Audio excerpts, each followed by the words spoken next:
Hello, I am the comedy hag. I am here to share with you a story. The title of this story is The Family. Birth control comes in many forms. In my case, it was guppies and a family reunion that convinced me not to have children. I made that decision when I was 14 years old. I was an average little girl who played with dolls and took that responsibility very seriously. When I was in my early teens, I already had names for my future children. There were 9 of them. 9 names. Because I loved all 9 names, I decided that I must have 9 children. There were 4 boys: Matthew, Mark, Luke, and John. I chose those particular names because I wanted the boys to have careers as writers of historical fiction. The girls' names were Miriam, Sarah, Margaret, Elizabeth, and Catherine. Their choice of careers was more fluid because the only intention I had for my daughters was that they engage in any career that defended the double X chromosome. When I was 14, these birthing intentions were sideswiped by the gift of 2 diaphanous guppies. These beautiful fish swam in a small bowl that sat on the corner of my desk. One day I noticed that 2 guppies had become 10 guppies. A bit later, there were 23 guppies. I asked my mother if the guppies understood that there was no more room in the bowl and that they should stop having babies.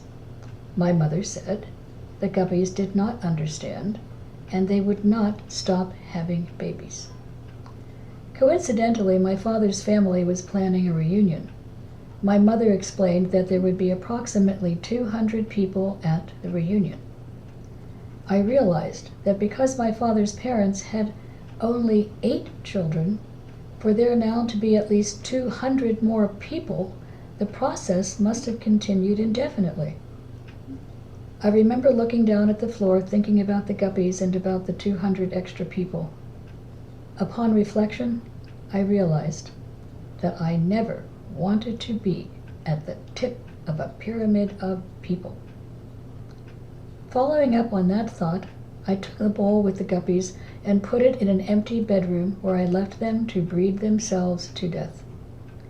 I continued to think a lot about what my children might be like. At one point, using the internet's downloadable Octomom app, I created 9 imaginary children. They were born in a litter. That way, they could all begin their music training at the same time and fulfill my wish to have them enter Juilliard as an ensemble. Each of the 9 children played the piano, the cello, and the violin. Matthew, Mark, Luke, and John were specifically trained as a string quartet, with the purpose of being available to play Vivaldi's The Four Seasons at my deathbed. For the same occasion, Miriam, Sarah, Elizabeth, Catherine, and Margaret rehearsed as a Greek chorus of mourners. In addition to the usual academic instruction, the 9 were trained in boxing and the martial arts. I did this because I intended for them to be nerds and knew they would need to be able to defend themselves.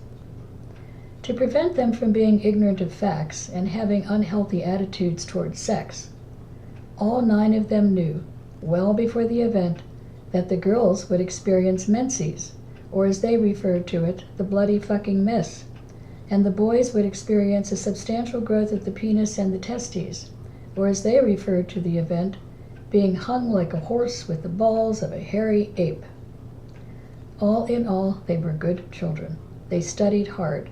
They practiced their instruments regularly. They became expert in boxing and in the martial arts. However, there began to be a problem when they all went through puberty at the same time, and all of them were expert in boxing and the martial arts.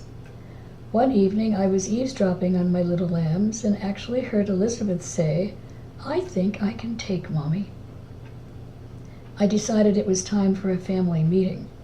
At this meeting, I reminded the children that they were trained in boxing and the martial arts for their self-protection, and not for any aggressive motive. Also, because of my excellent hearing, I had overheard what I perceived to be a potential threat against me by Elizabeth.